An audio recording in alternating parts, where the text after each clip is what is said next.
28 जानेवारी 2026 महाराष्ट्राच्या राजकारणातील काळा दिवस ठरलेला आहे। पहाटे 5 वाजता कामाला लागणारे महाराष्ट्राचे लाडके दादा म्हणजेच अजित अनंतराव पवार आज आपल्यात नाहीयेत। ज्यांनी प्रशासनावर आपली एक वेगळी छाप पाडली होती त्यांनी आज अखेरचा श्वास घेतलाय। आजच्या विशेष व्हिडिओमध्ये आपण पाहणार आहोत अजितदादांचा शून्यातून सुरू झालेला प्रवास आणि काळजाला झटका लावणारा तो शेवटचा क्षण। बारामतीच्या मातीतून उगवलेला अजित तारा ज्याने राज्याच्या विकासात सिंहाचा वाटा उचलला तोच तारा आज कायमचा मावळलाय। बुधवार 28 जानेवारी 2026 रोजी दादा नेहमीप्रमाणे कामासाठी बाहेर पडले। बारामतीला जिल्हा परिषद निवडणुकांच्या प्रचारासाठी जात असताना त्यांच्या विमानाचा भीषण अपघात झाला। बारामती विमानतळावर लँडिंग करत असताना तांत्रिक बिघाड झाला आणि अवघ्या काही सेकंदातच होत्याचं नव्हतं झालं। ज्या मातीने त्यांना भरभरून प्रेम दिलं त्याच मातीत दादांनी आपला अखेरचा श्वास घेतला। ही बातमी वणव्यासारखी पसरली आणि अवघ्या महाराष्ट्रावरती शोककळा पसरली। आज अजितदादा आपल्यात नाहीयेत, पण त्यांचं कार्य, त्यांचं प्रशासनावरील प्रेम आणि विकासाची दूरदृष्टी हा वारसा महाराष्ट्र कधीही विसरणार नाही। बारामतीचा वाघ ज्याने मंत्रालयावर हुकूमत गाजवली, जो पहाटे 6 वाजता कामाला लागून अधिकाऱ्यांची झोप उडवायचा, तो अजित नावाचा तारा आज कायमचा मावळलाय। एका विमान अपघाताने महाराष्ट्राच्या राजकारणातील एका पर्वाचा असा शेवट होईल असं कोणालाही वाटलं नव्हतं। आजच्या विशेष व्हिडिओमधून आपण पाहणार आहोत शून्यातून विश्व निर्माण करणाऱ्या दादांचा संपूर्ण जीवन प्रवास आणि त्यांच्या आयुष्यातील तो शेवटचा अखेरचा क्षण।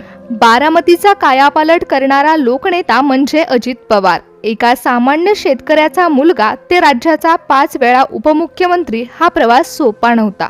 असा संघर्षमय जीवन प्रवास असणाऱ्या अजित पवारांचा जन्म 22 जुलै 1959 रोजी अहमदनगर मधील देवळाली प्रवरा या आजोच्या गावी झाला। वडील अनंतराव पवार हे चित्रपट श्रेष्ठात कार्यरत होते, तर काका शरद पवार हे राजकारणात आपलं नाव कमावत होते। अजितदादांचं बालपण बारामतीच्या काटेवाडीत गेलं। बालपणापासूनच कष्टाचे आणि शिस्तीची सवय ही त्यांना होती। काका शरद पवारांच्या सावलीत ते मोठे झाले, पण स्वतःचं अस्तित्व निर्माण करण्याची जिद्द त्यांच्यामध्ये कायम होती। अजितदादांच्या राजकीय प्रवासाची सुरुवात 1982 मध्ये सहकारी कारखान्याचे संचालक पदापासून झाली, पण 1991 हे वर्ष त्यांच्यासाठी मोलाचं ठरलं। त्यांनी बारामती लोकसभा मतदारसंघातून निवडणूक जिंकली आणि दिल्ली गाठली। मात्र काका शरद पवार यांच्यासाठी त्यांनी केवळ 6 महिन्यातच खासदारकीचा राजीनामा दिला। त्यानंतर त्यांनी मागे वळून पाहिलं नाही। बारामती विधानसभेवर त्यांनी अशी पकड ठेवली की तिथल्या जनतेने त्यांना सातत्याने विक्रमी मताधाने निवडून दिलं। दादांनी एकदा शब्द दिला की तो पाळणारच हा विश्वास त्यांनी महाराष्ट्रातील जनतेत निर्माण केला होता। अजितदादा म्हणजे कामाचा उरक, फाईल समोर आली की क्षणात निर्णय आणि तोंडावर स्पष्ट बोलणं ही त्यांची ओळख। महाराष्ट्राच्या इतिहासात सर्वाधिक वेळा अर्थसंकल्प मांडण्याचा विक्रम त्यांच्या नावावर आहे। दादांनी एकदा शब्द दिला की तो पाळणारच हा विश्वास त्यांनी महाराष्ट्राच्या जनतेमध्ये निर्माण केला होता।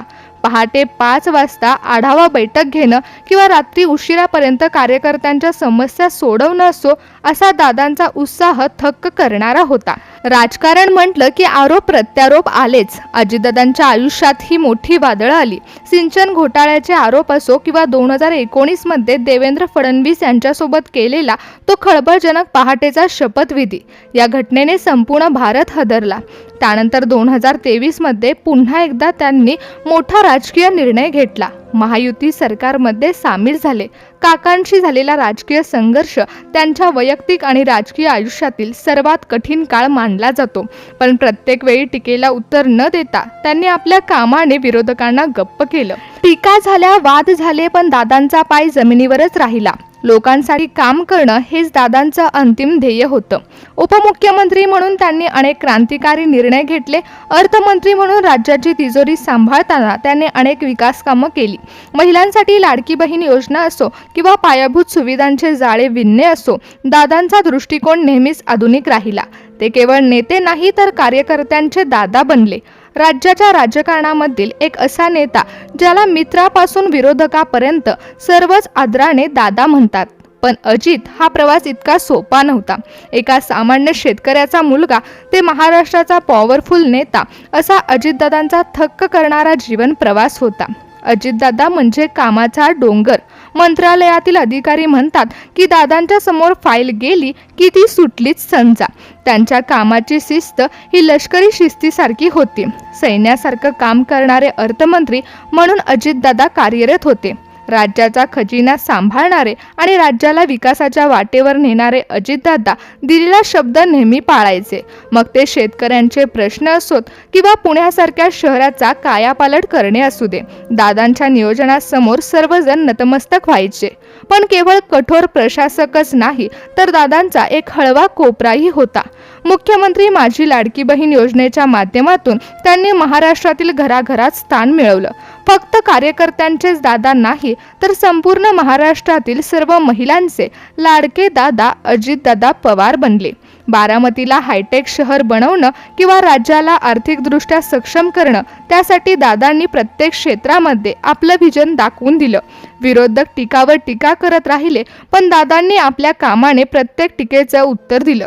राजकारण म्हटलं की चढ उतार आलेच. अजितदादांचा राजकीय प्रवास हा वादापासून दूर नव्हता. 2019च्या तो पहाटेचा शपथविधी असो किंवा 2023 मध्ये राष्ट्रवादी काँग्रेसमधून बाहेर पडून महायुती सरकारमध्ये सामील होण्याचा निर्णय असो, या निर्णयाने महाराष्ट्राचं राजकारण ढवळून निघालं. पण दादा नेहमीच म्हणायचे की मी विकासासाठी निर्णय घेतला आहे.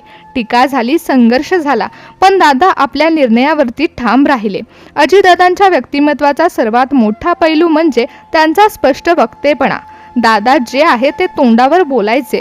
मग समोर कोणीही कार्यकर्ता असो किंवा कोणताही मोठा अधिकारी. काम होणार असेल तर सांगणार, नसेल तर स्पष्ट नकार देणार, ही त्यांची कार्यशैली. त्यांच्या या स्पष्ट वक्तेपणामुळे कधी वाद उडाले तर कधी लोकांच्या मनात त्यांच्याबद्दल आदर द्विगुणित झाला.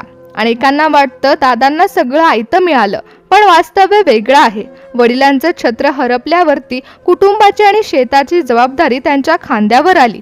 काका शरद पवार राजकारणात स्थिरावत असताना दादांनी ग्राउंड लेवलला काम केलं.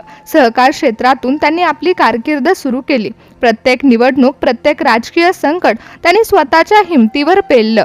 पक्षातील अंतर्गत संघर्ष असो किंवा बाहेरून होणारे आरोप, दादांनी कधीही आपला संयम सोडला नाही. त्यांनी आपल्या कामातून उत्तर दिलं.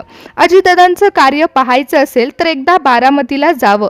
एका दुष्काळी तालुक्याचं नंदनवन कसं करायचं याचं जिवंत उदाहरण पाहावं. त्यांचं कार्य केवळ बारामती पुरतंच मर्यादित नाही राहिलं, तर महाराष्ट्राचा अर्थमंत्री म्हणून त्यांनी महाराष्ट्राची तिजोरी सांभाळली, विकासाचा गाडा पुढे नेला. जलसंपदा मंत्री असताना सिंचनाचे प्रकल्प मार्गी लावले. उपमुख्यमंत्री म्हणून प्रशासनाला शिस्त लावली. दादांनी प्रत्येक ठिकाणी आपल्या कामाची छाप पाडली. अजितदादा पवार हे केवळ एका पक्षाचे नेते नव्हते तर हजारो कार्यकर्त्यांचे आदरवड होते. त्यांच्या कामाची शिस्त, वेळेचं नियोजन आणि प्रत्येक गरजू व्यक्तीपर्यंत पोहोचण्याची त्यांची वृत्ती ही आजच्या तरुण राजकारण्यांसाठी एक धडा आहे. टीका झाल्या तर उत्तर न देता पुन्हा एकदा जोमाने कामाला लागणं ही दादांची खरी स्टाईल आहे. अजितदादा पवार असं नाव आहे की ज्याने महाराष्ट्राच्या राजकारणात स्वतःचं वेगळं अस्तित्व आणि स्थान निर्माण केलेलं. वादळात न डगमगणारं आणि कामात न थकणारं नेतृत्व म्हणजे अजितदादा पवार. पण महाराष्ट्राच्या राजकारणातील एक वादळी अस्तित्व आज शांत झाले. कार्यकर्त्यांच्या हाकेला धावून जाणारे आपले लाडके दादा आज आपल्यामध्ये नाहीयेत. पण ज्या बारामतीमधून ते लढले, ज्या बारामतीला त्यांनी घडवलं, अशाच बारामतीमध्ये त्यांनी अखेरचा श्वास घेतला. अजितदादा पवार हे नाव केवळ एका व्यक्तीचं नाही तर ते एक विचाराचं नाव आहे, जे काम करायला शिकवतं. शून्यातून विश्व निर्माण करणारा हा प्रवास अनेक संकट आली, अनेक वादळं आली, परंतु अजित राहण्याचा त्यांचा स्वभाव कायम राहिला. आज अजितदादा आपल्यात नाहीयेत, पण बारामतीचा कायापालट, पुण्याचा विकास आणि प्रशासनातील त्यांची शिस्त ही त्यांची कायमची आठवण राहील. महाराष्ट्राच्या राजकारणातील एक पहाट आज कायमची मावळली, पण त्यांचं कार्य, त्यांनी घेतलेले निर्णय हे येणाऱ्या पिढीसाठी नेहमीच मार्गदर्शक ठरतील. भावपूर्ण श्रद्धांजली, अजितदादा.